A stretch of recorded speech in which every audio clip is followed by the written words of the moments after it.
my skill that I've chosen for today is a promenade, and the Gail Grant definition of it is in a walk, which is referring to the movement of the supporting heel. So this is a turning step that can be done en dehors or en dedans, and it can also be done in any body position. So anything that has one supporting balance on one supporting leg. This can be the leg position en devant or in arabesque or in any kind of second position or passe or an écarté, but it's just the term itself focusing on the movement of the supporting leg. So I'm going to demonstrate a couple different examples of how this can look, since it is kind of a generic term. And so first, I'm just going to show this in a passe, coming from fifth position, and then I'm going to make some slight adjustments of the supporting heel that's going to turn me in a circle. So the focus while doing this is to be only using the heel and letting the toe follow, rather than turning with the toe and ever lifting the toes off the ground. The only thing that should ever leave the ground here is your heel. And this can go this direction as well. One of the most common examples in ballet of a promenade is in an arabesque or an attitude position. So if I'm coming into a first arabesque, we're going to see the same thing, rotating using the heel. We have small adjustments all the way around the circle, so I'm never taking any big hops where you can see a big reaction in the body, because any big motions like that are going to throw off your balance and force you to make those reactions, versus if you're going very slightly, you should be able to maintain that body position all the way back around.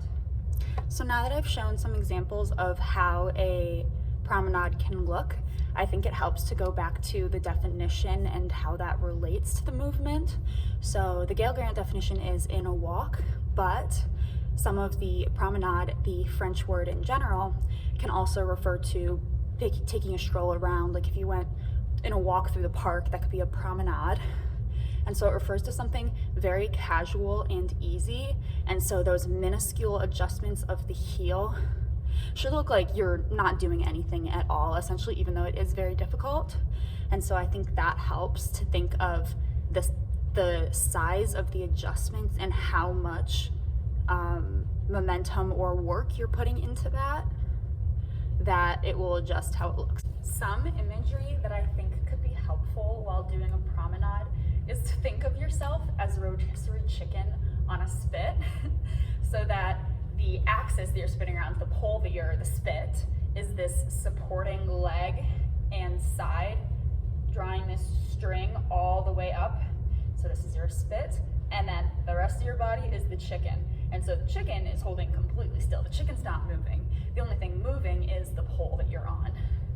And so if we're here, this one side of my body never moves. It's just following the lead of this supporting leg.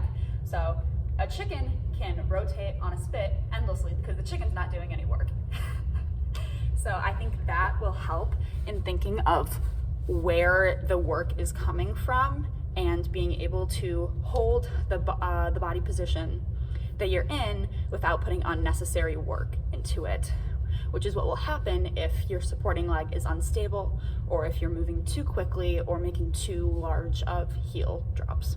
So aside from what I already talked about with making too large of adjustments with the heel, another common error that happens in this is, especially if you are moving en dehors, it is very easy, and especially if you are in a position to the side or to the front, so something like an écarté devant, it is very easy to, as you're leading with the heel, letting the working side, this body position, follow rather than going So if I'm in this écarté devant position, I want to be maintaining this working leg in the same relation to the supporting leg, versus if you are allowing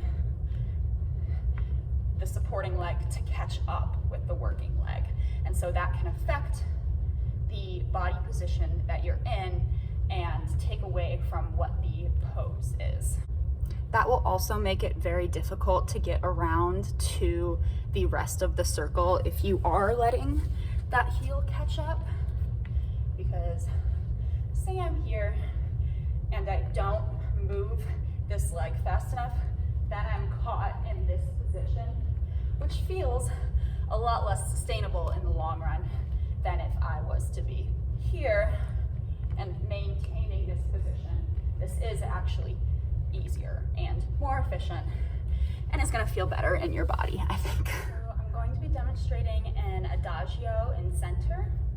And so the phrase begins in fifth position quasi with the right foot front, and arms are starting en haut, and there's going to prepare through demi-second, en haut to en avant, opening to second to begin développé, quasi devant, rond de jambe to écarté devant, fondu, pas bourré, dessous, chassé en avant to first arabesque, leg lifts, and promenading en dedans through attitude, and coming into a passe with arms en haut.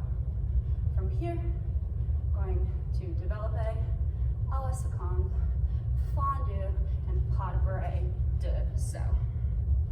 We're going to repeat développé, quasi devant, rond de jambe to écarté devant, this time taking a promenade en dehors, back to where we started, going to fondu and pas bourré en tournant dessous. From here, we're going to take a pas de basque into the other side quasi, chassé en avant into second position, fourth position, arabesque, the leg lifts, and then come into a relevé, pas de bourré derrière to start the other side.